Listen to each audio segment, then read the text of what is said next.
Greetings, professors! Today we'll be talking about the mystery surrounding the real identity of supposed Dubaian prince Sheikh Ali Al Maktoum. And guys, the best way I can describe this situation is that it's literally Hannah Montana, but taken to a whole new level.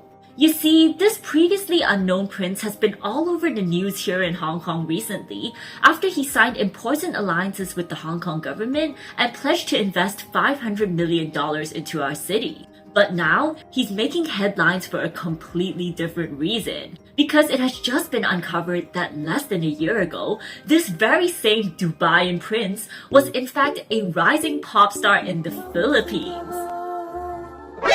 NANI? So what the heck happened here? Is this a singer who's pretending to be a prince? Or a prince who secretly had a singing career? I am so confused right now. Well, before we dive into this baffling story, I wanted to introduce you to something else that is just as unexpected. And that is, of course, the experience of opening up your clue box. Now, if you've been following my channel for long enough, then you probably already know how much I look forward to my Clue boxes. But for those of you who aren't filled in yet, Clue Box is a K-pop subscription box packed with yummy Korean snacks and merchandise from your favorite K-pop groups. Currently, they stock boxes for 19 of K-pop's hottest groups, and so this time I decided to try out the ITZY Clue box. So yeah, let's take a look at what's inside. Each and every Clue box is slightly different, so opening up your box is always such an exciting surprise. And the best part is, Clue Box allows you to not only pick your favorite group, but also your bias, your dietary preferences, and your clothing size. So even though you have no idea what you're gonna get in your box, you can always rest assured that it'll be perfectly customized to suit your preferences.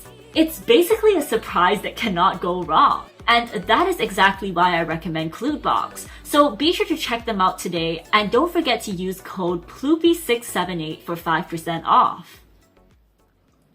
So prior to 2023, nobody had heard of Sheikh Ali Al Maktoum. Not the academics, not the press, and certainly not the general public. In fact, this mysterious sheikh first made his debut as a member of the Dubaian royal family just 1 year ago in March of 2023, when he attended the WOW Summit that was held here in Hong Kong. This is basically an exclusive, invite-only type of business conference, and it was said that Sheikh Maktoum was invited thanks to recommendations from a few businessmen that had met him earlier in Dubai. From there, the Sheikh continued to raise his profile in Hong Kong by attending many business events and getting to know important people in finance and politics. And then around a month ago, Sheikh Maktoum made headlines when he announced that he would actually be setting up a family office in Hong Kong, which was scheduled to be opened on the 28th of March. It's known that China and Hong Kong are one of the leading players in terms of investments and opportunities. So we kind of went on with the idea, and through a few friends, through talks, and now we're in the process of establishing that family office here in Hong Kong. Now, for those of you who don't know what a family office is, it is basically when a wealthy individual or family, as the name implies, hires a group of staff to help them invest a large sum of money. And in the case of Sheikh Maktoum, he pledged that his fund would be worth over $500 million, which he would invest into construction and AI projects across Hong Kong. This would be considered one of the largest family investments that Hong Kong has received in recent times. Not to mention, the fact that he was a Dubaian prince also meant that it could be a great way for Hong Kong to secure alliances with the Middle East. So unsurprisingly, Sheikh Maktoum was welcomed with open arms by the Hong Kong government and given the VIP treatment wherever he went. He was signing cooperation deals with big organizations, he was making speeches at major events, and he was even scheduled to meet up with the Hong Kong chief executive, John Lee, in late March. It seemed like within just the span of a year, this once unknown sheikh had suddenly popped out of nowhere and was now about to rain money on the city of Hong Kong. To be honest, it all seemed a bit too good to be true, and maybe that's 'cause it was. Things began to take a suspicious turn on the 27th of March, the night before the launch of Sheikh Maktoum's family office and his $500 million fund. At approximately 11 p.m. that night, the Sheikh suddenly backtracked on his plans, announcing that the opening ceremony would have to be delayed to late May because he needed to rush back to Dubai to deal with some, quote, urgent unexpected matters.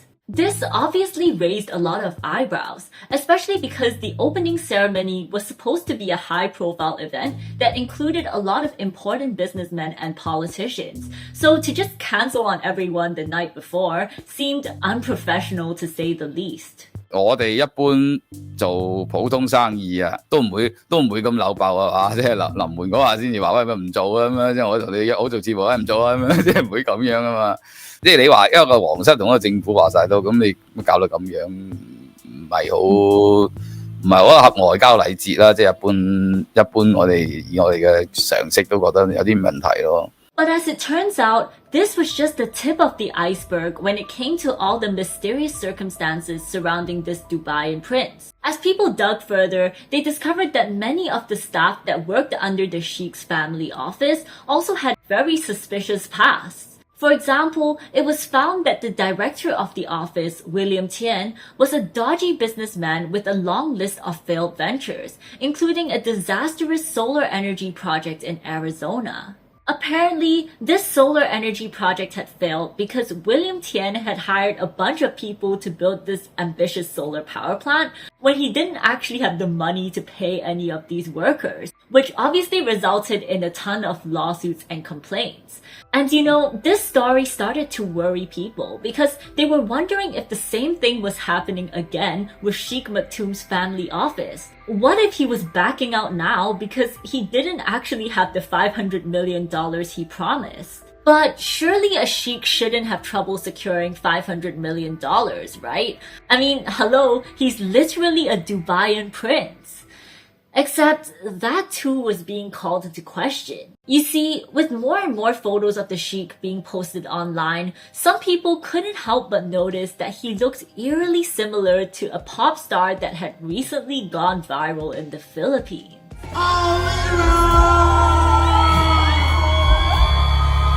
Let me introduce to you Alira. So let's talk a bit about Alira, shall we? Alira is an Emirati singer who debuted in 2021, and he definitely had a pretty unconventional career. Although he was originally from the UAE, he seemed to focus almost exclusively on overseas promotions, especially in the Philippines. I just fell in love with the Filipino music, and because there's a lot of high notes and stuff, and this is like basically what I really love. That I could connect with Filipinos very much, and I feel like they're like my family. And these efforts finally paid off in 2022 when his cover of the Filipino ballad Babalikang Muli went viral on TikTok, gaining over 1.9 million views.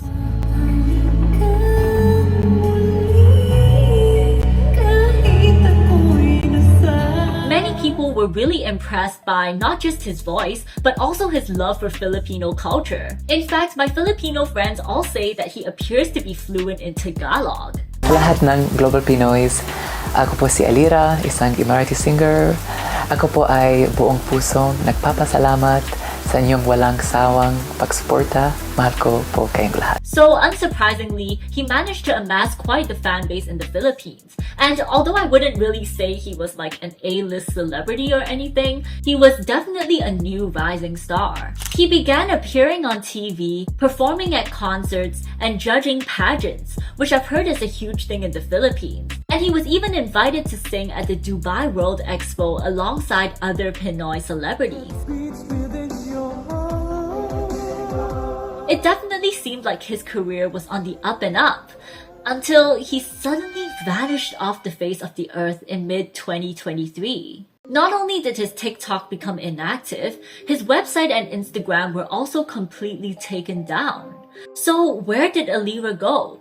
What happened to him? Well, nobody knows. All we know for sure is that right around the time of Alira's disappearance, a new star was born, this time in the form of a generous Dubaian prince. And I'm of course talking about the Sheikh Ali Al Maktoum. As opposed to the glittery suits worn by Alira, Sheikh Ali Al Maktoum donned modest kanduras. Whilst Alira talked about his love for music, Sheikh Ali Al Maktoum expressed interest in finance. On the surface, the two men couldn't be any more different. Yet, there was one obvious thing linking them together, and that was, of course, their looks. From the long eyelashes to the wide smile, people couldn't help but notice that Alira and Sheikh Maktoum literally looked identical. And this was even confirmed by various facial recognition softwares, which all said that their faces were 100% match. But this isn't even where the links between the two men ended, because it was revealed that Sheikh Maktoum's official website was registered on the 29th of May 2023, which is the exact same day that Alira's website was taken down. And news outlets also discovered that a senior staff member from the Sheikh's family office named Ryan Malad happened to be the CEO of Here For You Entertainment, which was actually Alira's entertainment company. All of the evidence seemed to be pointing to one obvious conclusion. Sheikh Maktoum is the same person as Alira. But of course, this just raised even more questions. How did all of this happen? Is Sheikh Maktoum even a legitimate sheikh then? And if not, then doesn't that mean that the Hong Kong government was tricked by an imposter? Well, these are questions that we are still struggling to answer. Currently, there's of course a lot of debate as to whether Sheikh Ali Al Maktoum is actually a Dubaian prince. On one hand, the UAE consulate in Hong Kong has issued a statement confirming that he is in fact a sheikh. However, there's still many parts of the story that don't seem to add up, such as the sheikh's ever-changing relationship with the current ruling monarch of Dubai, King Mohammed Al Maktoum, with news outlets initially claiming that the sheikh was a nephew of the king, before changing it to quote, a relative, and then later further changing it to quote, a distant relative. Additionally, many scholars who study the Dubaian royal family claim that they've never heard of Sheikh Ali Al Maktoum prior to 2023, and they also can't seem to find a familial link between the sheikh and the king. And then of course, we can't forget the elephant in the room, which is the question of the link between Sheikh Maktoum and his alter ego, Alira. Currently, the Sheikh's office has not answered any questions regarding Alira, with the representative simply stating that she had, quote, no capacity to comment on the prince's music career. The Hong Kong government has also tried very hard to distance themselves from the entire situation, and are now even claiming that they never actually cared about whether the Sheikh was legitimate. Provided the money are legitimate money. We welcome whether he is a man in the streets, or he comes from a wealthy family, or he is a sovereignty fund. And as for the Sheikh himself, well, he hasn't been seen in public since the 27th of March, and most of his high-ranking staff, including William Tien and Ryan Malad, have also seemingly disappeared. In fact, as of editing this video, the Sheikh has completely taken down his entire website, and many of his staff have also removed their LinkedIn profiles. With all these suspicious circumstances at play, people are obviously going to start speculating about what actually happened here, and there are several main theories that have emerged. Now, obviously, these are just theories made by netizens online, so they are all alleged, and yeah, just make of it what you will. Okay, so some people believe that the Hong Kong government hired the singer Alira to pretend to be a Dubaian prince as a publicity stunt. This is because Hong Kong has been trying to attract high net worth individuals to invest here. For those of you interested in setting up a family office here, I want you to know that the thriving development of your business in Hong Kong is a central policy priority of the Hong Kong SAR government. So having a literal Dubaian prince, come and invest money into Hong Kong businesses would seem like a great way to drum up approval ratings for the upcoming elections. However, the Hong Kong government has denied this, and in fact, they've since come forward and admitted that they never performed any background checks on the Sheikh before allowing him to meet with our political leaders, which is honestly somehow even worse than if it was a publicity stunt. I mean, that's just plain embarrassing, and not to mention also very dangerous. But yeah, that leads us to our next theory, which is that the Hong Kong government actually got scammed. Essentially, some people believe that Alira purposely tricked the Hong Kong government into believing that he's a prince, much like the way the fake Russian heiress Anna Sorokin tricked her way into socialite circles. But why would he do this? And if this was the case, then why would the UAE consulate even release a statement confirming that he's a sheikh? So that brings us to our last theory, which is personally also the one that I'm most inclined to believe in, and it is that the Sheikh Ali Al Maktoum is in fact a Dubaian prince, but maybe just a very unimportant one from like a very distant branch or something. And maybe he just wanted to get into the world of investing, which is why he possibly played up his importance within the royal family to try and get more publicity and secure more networking opportunities, which he clearly managed to do without government. This may explain why most scholars hadn't heard of him before, and it could also explain why he would have had more freedom than other princes to, do things like pursue a secret music career. But okay, moving on from the Sheikh himself, let's talk about his family office. So currently, the new scheduled opening date for the office is in late May. However, many people remain skeptical that it will ever open, especially since there's so many doubts right now as to whether Sheikh Ali Al Maktoum is even a Dubaian prince. And obviously, if he isn't, then he might not even have the $500 million required to start the family office in the first place. Now, I myself don't really know what to think, and as you guys know, I'm not a fan of pure speculation. So, of course, I decided to go to the location of this family office and pay it a personal visit. So I currently found my way to the Sheikh's office.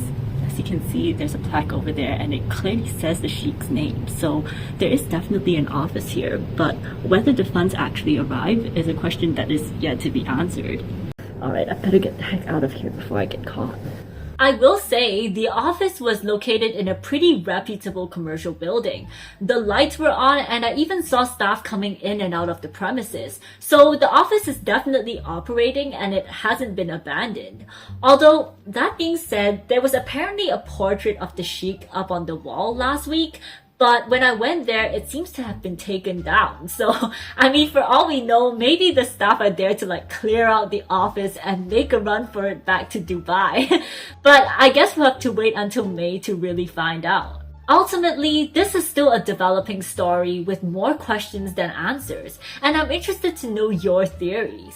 Do you think that Sheikh Ali Al Maktoum is actually a Dubaian prince? And if so, do you think that the Dubaian royal family knew about his singing career? Be sure to let me know your thoughts in the comments section below. As usual, all my research documents for this topic will be on Patreon. And if you enjoyed this video, then I'd really appreciate it if you could give it a thumbs up and subscribe.